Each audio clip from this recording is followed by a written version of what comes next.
Okay, so good afternoon, everybody. This is my first Cinder event, so please go easy on me. I don't usually get let out of the office. That's usually Jeff's job, so I'm on my best behaviour today. So I'd like to give you a quick overview of who I am, and then I'll pass it over to Cedric. So ultimately, I work for Latitude, and we are a digital marketing agency based in the UK. And we service very, very large clients. Our largest client spends around £22 million a year with us. But what we've done within Latitude in the last 6 years is built Latitude Wide, where it takes all our best practices at that very top enterprise level and applies it to the very small businesses. And we look to build tech and people solutions, offering it to people like yourselves so that you can offer a digital marketing solution to your clients, and we'll deliver it for you in a white label solution, in a white label environment. And that's me. And I'm Cedric. I'm the second French guy living in the UK other day, so hello. Bonjour. So I work for Microsoft, and Microsoft's DNA is in the partnerships. That's how we grow from being a small startup in the 70s to the software leader that we are today. And when the opportunity came to partner with Latitude, we jumped on it and say, well, let's work together on digging a little bit deeper on the SMB and the British SMB landscape. Okay, so as part of my role within Latitude, I work with lots of partners such as BT, and they always come to me and say, right, we want to sell digital marketing solutions to our SMEs, but where do we start? Do we sell SEO first? Do we sell PPC? Is it Facebook? Is it presence management? And then once they choose whether it's PPC or SEO, they then say, right, what should the pricing should be? Should it be a managed service? Should it be a self-serve thing? Or should it be something in between? And what I'd like to ask you guys, and you don't need to answer it, just think about it. When was the last time you actually really spoke and listened to a small business? I'm not talking about selling, or I'm not talking about a customer survey, satisfaction survey. I'm talking about going to a local business near you and asking them what keeps you awake at night. What do you really think about online and digital marketing?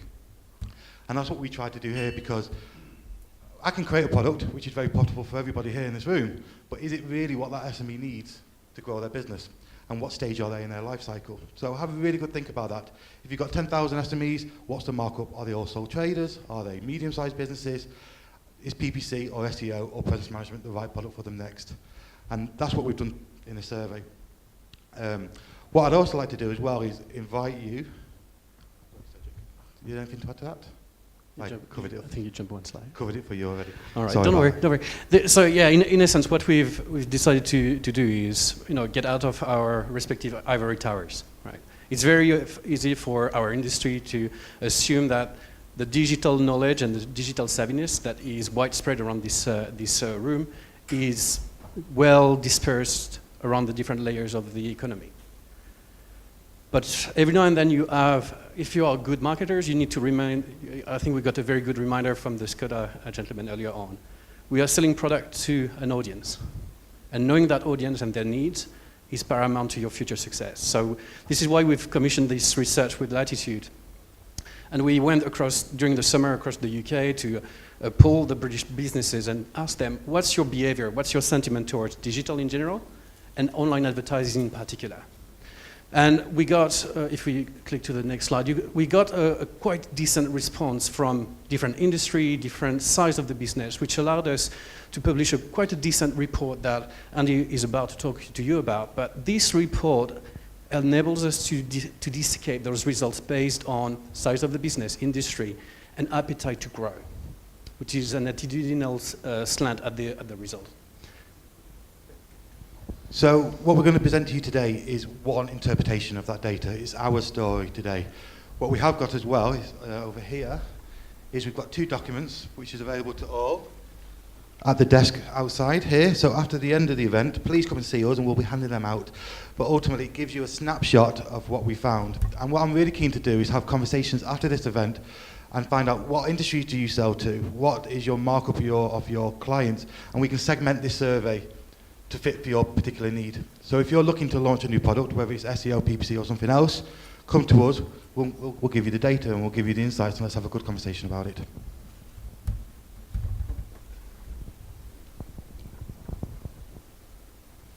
Okay, so the first thing we're going to cover from from our interpretation of the data is we're going to go through some of the myths, the persisting myths we've found from the feedback from this survey.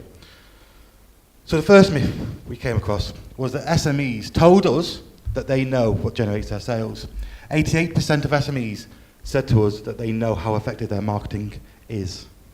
The interesting thing there, it's a marketing cliche to say, right? 50% of my advertising spend is wasted. The problem is I don't know which half. But that was pre the internet. Nowadays, with the tracking capabilities that we've got, we can really drive the right accountabilities in terms of your investment and tracking the performance. But what we realized that only a small majority of small and medium businesses have got some sort of analytics implemented. So in reality, what they are doing is they're assuming they're performing well, but they have got actually no clue. There is an underpinning rampant knowledge gap that we perceive throughout the research. It was obvious there, but you will see that throughout the myth that we are about to share with you, it is underpinning. There is a big lack of knowledge and competencies that is a massive opportunity for the business that you're representing today.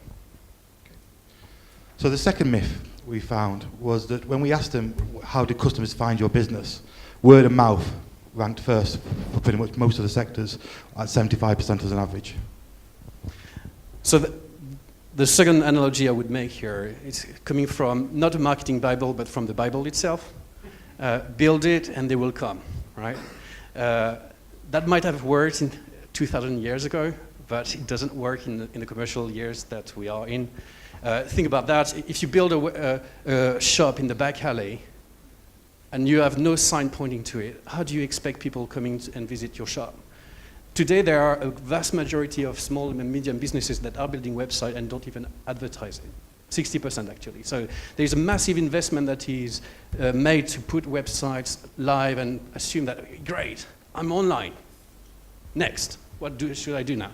And in reality, all that investment is wasted until you point people to that in that direction. So that's a big takeaway for us, right? There is a lack of an understanding that being online is one thing, promoting your website is a second opportunity. Which actually leads me to the second point. So on the previous slide, you saw that actually, if people don't understand really that they need to promote it, they've got this intuition that being online and visible on the search result page is critical for them, 88%. The question is then, how do you get there? And that's very interesting for us because we asked them, okay, what's driving your marketing performance? What gets you there? And we got some very interesting response around, well, I need to be on social networks and I need to invest in SEO, which in this sense are potentially the right answers. But what was interesting was to dig into what was the drivers for those answers, and that's where the wrong answers came up. Most of the response were, I like SEO and I like social networks because they're free. Now, it doesn't cost me anything to set up my page on Facebook. It doesn't cost me anything to have a blog. And they were missing the point about, actually, that has a cost for your business, but you don't really see it because you don't make a check. And what I found really interesting on this question here was that 24% spend 2 hours a week or more on SEO, and 25% spend 2 hours a week or more on social organic. That is a huge amount of time for an SME who has to take care of 100 things to run their business. And the other thing I'd like to pose as well is how effective are those 2 hours? You know, one of my SEO experts at Latitude could probably do, you know, just as much work in 10 minutes as they could probably do in 2 hours, just because they've got that history and that experience. And what I'd like to pose is, would it be better time for them to outsource it to an expert rather than struggle along and learn such a technical product such as SEO themselves? The other thing I'd like to point out as well is a huge opportunity. Only 21% are outsourcing SEO and only 6% are outsourcing social organic. Just so everyone's in the room is clear, social organic is the earned media, so it's the free stuff you do on Facebook and Twitter rather than the paid advertising. And actually, the last myth that we wanted to dispel today was this concept that for the smaller businesses, PPC and actually paid advertisement is inaccessible. It's out of reach. It's too complex. It's a gray area. They are not comfortable going with it. And when we ask them why, the number one answer is, oh, it's too expensive. And that's extremely true when you look at the smallest businesses. But if you look at the higher size company. So this is what you're talking about here. So what was really interesting here is the very small businesses, so the 1 to 10 employees, felt that PPC offered a poor return on investment, 65%. But what's really interesting is when we surveyed the SMEs who have got more than 11 employees, that sentiment switched from a negative to a positive, and they agreed that PPC offered a good return. So what's really interesting here is what's happening between those two businesses, those two business sizes. I mean, I'd like to pose that maybe those companies with 11 or more have grown because they've done PPC correctly, potentially. And the other thing as well is, I've been working in PPC for many years. There are many, many pitfalls. You know, those 65% who disagree that PPC offers a good return, first of all, they're not tracking, we've already seen that, but are they choosing poor keywords? How well is the service? How much management fee are they paying? How transparent is their PPC provider being with their management fees? Okay, so the next thing we're going to cover is, that's a snapshot of some of the myths we came across. There's many more which you'll see for yourself when you look at the data. But why should we bother trying to dispel these myths? You know, what is it for us if we can overcome some of these challenges? So the first one is we asked the SMEs within our survey how much investment they are spending on different channels within digital marketing.